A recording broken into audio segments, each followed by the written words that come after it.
Hello guys, welcome back to another video.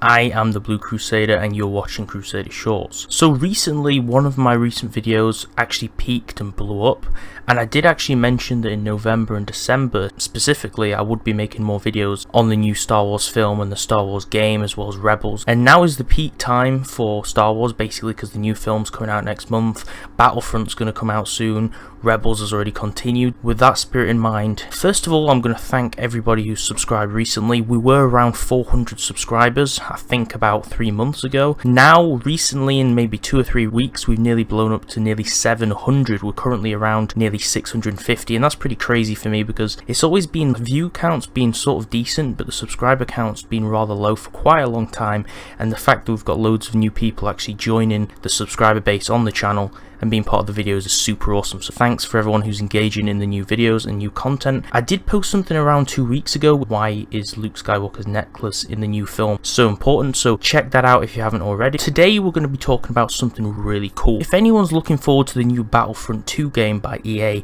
you'll be really happy about this news and really excited. Recently they actually mentioned that they're going to be releasing some free DLC, which is quite big for EA because they usually, put out a lot of content, paid DLC, which is why a lot of people seem to complain. Good news for us, they have announced that they're going to be releasing some free DLC for the new Battlefront 2 game. So I'm going to read this article, I'm going to read everything that's coming in this DLC. New heroes, maps, and the Star Wars Battlefront 2 Resurrection single player story arrive soon. New heroes, so I'm not sure if this means in multiplayer, which I presume it will do. The Resurrection single player story will arrive soon, so that sounds really cool already. They have actually released some gameplay of certain segments of the game. IGN released a lot of gameplay segments, which I will be making a video on. Battles rage across eras, lightsaber wielding Jedi Masters duel mighty Sith Lords, ace pilots fight off in thrilling space battles, Inferno Squad navigates the chaos following the fall of the Empire. So this is just giving us a small sort of detail and synopsis of the main storyline. If you want to start playing today, join Origin Access or EA Access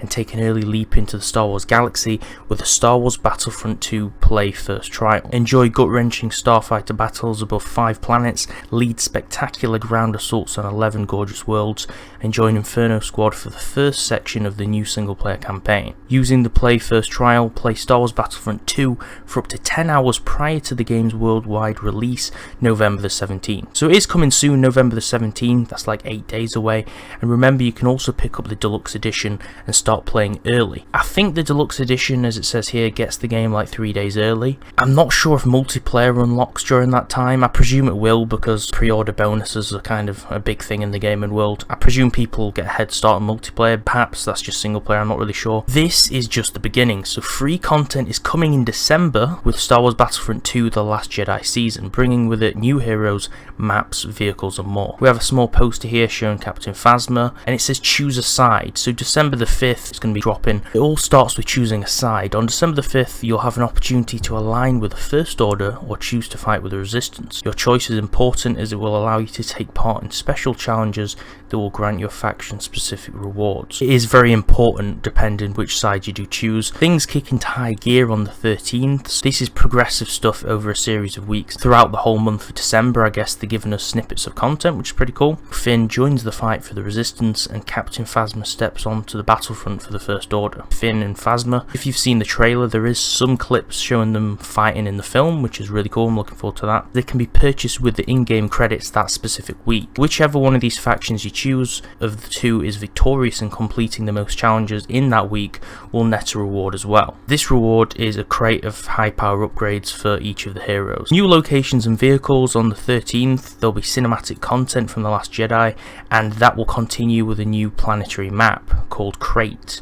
The Starfighter Assault map of Dakar will join as well, plus a new hero ship. So we've got 2 maps from the get-go on the 13th, and then we have 2 ships, one called Tali Linstra's RZ-2 A-Wing, Poe Dameron's T-70 X-Wing, is also upgraded with a new ability inspired by The Last Jedi. Iden Versio returns in Star Wars Battlefront 2 Resurrection. You'll join Commander Iden Versio during the days of the First Order's rise to power. The main character you play as, Commander Versio, the female protagonist, and these new chapters are in the form of a single player story mode, which is on the 13th as well. Throughout December you'll see your faction's progress reflected in game in the form of stats, fight alongside allies from around the world to the players to swing the tide of battles. I guess sort of global PvP event throughout throughout the player base. So everything that launches after the actual game is free, so I guess there'll be no paid DLC, which is super cool. So season 1, you pick a side that you'll fight for, and you'll earn rewards for yourself and your faction as you battle for the dark side of the line.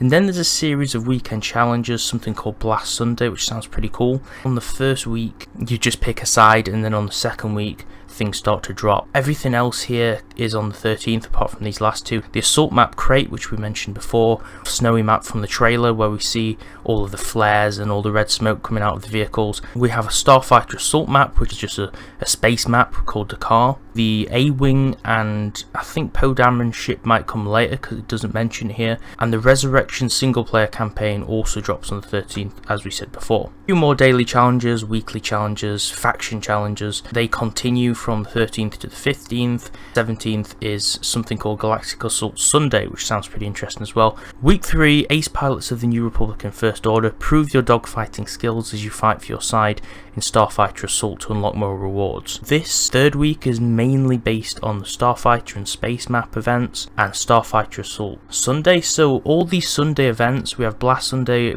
on the first week, which I guess is some sort of ground troop event. Galactic Assault seems like another ground assault gameplay mode. Then on the 4th and final week is a holiday celebration week. This is the week that Christmas is actually taking place. DICE delivers a special holiday playlist, so everything featured around Christmas. I'm not sure if they're going to theme all the maps and stuff to be Christmassy, but that's pretty cool. This second game, with the amount of free DLC planned and the fact that there's going to be a really cool campaign which ties into the First Order and the new films, there's definitely an incentive for me to actually go and buy this, providing it does run on my computer because it's not so great. So let me know in the comments below what you think of this free DLC actually being produced by EA for free and dropping to the player base. I'm going to do more videos on a lot of the news of the film, the characters, a lot of the plots and games like this. Make sure you subscribe to the channel so you don't miss those videos. Like this video if you enjoyed it. Let me know what you thought below, and I'll see you next time.